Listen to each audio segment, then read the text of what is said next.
Un enfant qui a des troubles de l'apprentissage du langage oral dans sa langue dominante doit-il arrêter d'apprendre des langues étrangères?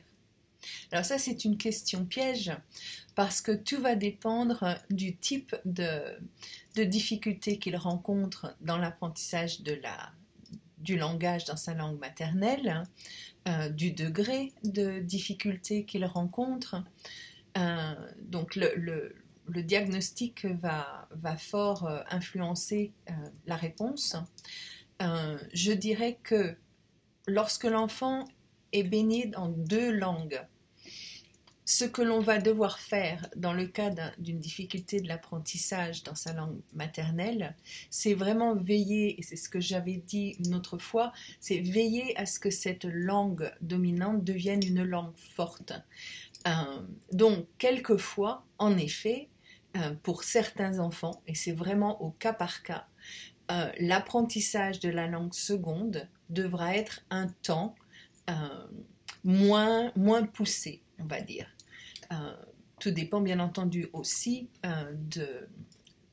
du milieu familial. J'allais dire, si les deux parents parlent les deux langues et que l'un doit soudain s'arrêter de parler dans sa langue à lui, ça pose d'autres soucis qui ne valent pas la peine. Mais il faut avoir en tête que l'on va donner priorité à une de ces deux langues. Là où franchement, dans ma pratique, j'ai vu des difficultés, c'est quand l'enfant a plus de deux langues. Nous sommes dans le cas des trilingues, des multilingues, où il y a les babysitters dans une autre langue, etc. Là, ça devient une situation où l'enfant va patauger. Donc, ce que je vous recommande dans ces cas-là, c'est que, en effet, si vous avez des intervenants à l'extérieur, en dehors des parents ou de l'école, faites attention à ce que ces intervenants soient dans la langue que l'on essaye de développer, que l'on veut qu'ils deviennent cette langue forte, cette langue dominante. C'est vraiment la chose qui risque de parasiter autrement, et c'est ce que j'observe souvent quand on a ces trois langues dans le cas d'un enfant qui a une difficulté d'apprentissage du langage.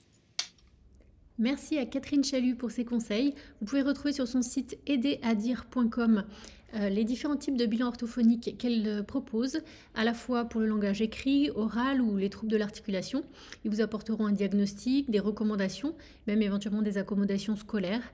Et puis elle y présente aussi ses consultations de guidance parentale qui vous aideront à avancer en l'absence d'un suivi orthophonique. Catherine a également créé du matériel éducatif pour bâtir des ponts entre les langues dominantes et les langues mineures des enfants bilingues. Donc allez voir son site si vous avez des doutes sur l'acquisition du langage de votre enfant, et pour des informations plus générales sur le développement du langage et les troubles chez les enfants en environnement bilingue, consultez le blog devenirbilingue.com. Je vous donne rendez-vous dans le prochain épisode de cette série.